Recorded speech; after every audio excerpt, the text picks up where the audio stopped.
Bismillahirrahmanirrahim. Selamat datang kembali di seri kuliah fisika dasar. Kali ini kita akan membahas tentang topik arus bolak-balik. Ini merupakan lanjutan dari kuliah kita sebelumnya tentang hukum Faraday-Lenz. Ini adalah outline materi kita. Pertama kita akan membahas tentang sumber arus bolak-balik atau bahasa Inggrisnya adalah alternating current. Kita akan singkat itu sebagai AC atau AC.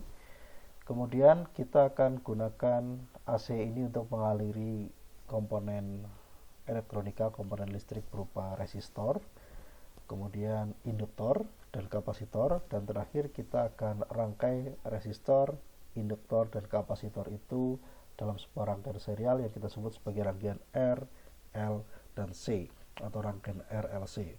R adalah simbol untuk hambatan, L adalah simbol untuk induktor, dan C adalah simbol untuk kapasitor. Kita mulai dengan bagian pertama, sumber arus bolak-balik.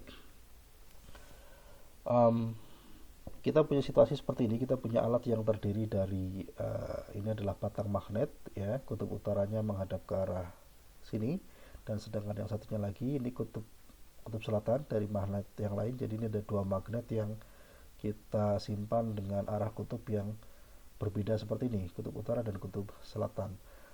Kemudian kita punya sebuah kumparan ini, ya, berbentuk kotak begini. Katakanlah jumlah linitannya misalnya n, atau kalau ini digambarnya cuma satu. Kemudian kaki-kakinya dilihat, kaki yang ini dia nyambung ke cincin yang satu, dan kaki yang kedua dia nyambung ke cincin yang lain. Kemudian dua cincin ini terhubung dengan sebuah lampu seperti ini. Sekarang bayangkan kalau sistem ini, kumparan ini kita putar. Ini ada arah putarannya dari sini ke sana, ya, diputar secara terus menerus. Maka yang terjadi adalah kumparan ini, ya, kotak yang ini itu dia akan ya, pertama dia akan tertembus oleh garis medan magnet, ya. Kemudian yang kedua, arah dari bidang kumparan ini itu akan selalu berubah terhadap waktu, ya. Kita bisa buat gambaran yang lebih detail di sebelah kanan sini. Ini adalah gambaran untuk kumparannya, ya, kira-kira seperti ini. Kemudian ada medan magnet yang menembus dia ke arah kanan seperti itu. Jadi kira-kira dari kutub utara ke kutub selatan, ya. Kemudian sudut theta ini adalah sudut yang menggambarkan antara sudut yang dibentuk oleh bidang normal permukaan dari kumparan ini terhadap B, medan magnetik, ya. Sekali lagi, ini, ya, sudut theta ini adalah sudut yang dibentuk oleh arah permukaan dari atau penampang dari kumparan terhadap B, medan magnet. Oke, kita sebut ini theta sekali lagi. Nah, kalau kemudian misalnya ini tadi kumparannya kita putar, maka kita boleh menuliskan theta dalam bentuk seperti ini. Tetanya adalah kira-kira omega kali T ditambah dengan sudut fasa tertentu, ya, sudut konstanta tertentu. Omega ini kita sebut sebagai kecepatan sudut. Kita sudah pernah belajar ini di fisika dasar 1 tentang gerak rotasi. Kemudian V-nya ini konstanta saja, ya, menyatakan posisi awal dari kumparannya. Nah, kita bisa hitung berapa flux magnetik yang menembus permukaan kumparan ini dengan cara seperti ini.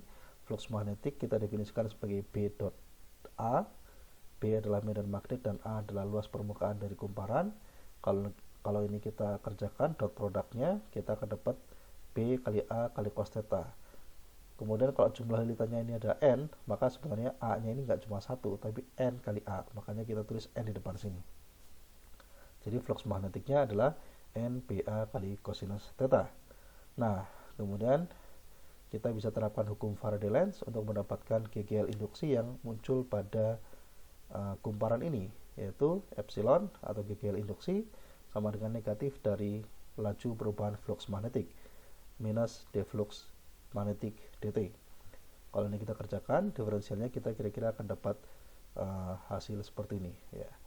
Kosinusnya ini kita tukarkan menjadi minus sinus sebenarnya, tapi di sini kita punya minus di depan sehingga cancel, jadi kita cuma punya sinus saja, dan tetanya kita ganti dengan omega t ditambah v, ya. Sekali lagi kita punya epsilon yang berbentuk fungsi sinus seperti ini, NBA omega atau NAB omega, kali sinus omega t plus V. Nah, jadi kalau kita punya gambar generator seperti ini namanya generator AC. Nanti kita akan jelas kenapa bisa seperti itu. Kalau kita punya generator yang seperti ini, ya, artinya generator itu maksudnya kan pembangkit ya. Kalau kita punya sistem seperti ini, maka dia akan membangkitkan tegangan atau beda potensial atau GGL dalam bentuk seperti ini, sinusoidal. Kalau kita plot, kira-kira kita akan punya seperti ini, ya, fungsi sinusoidal.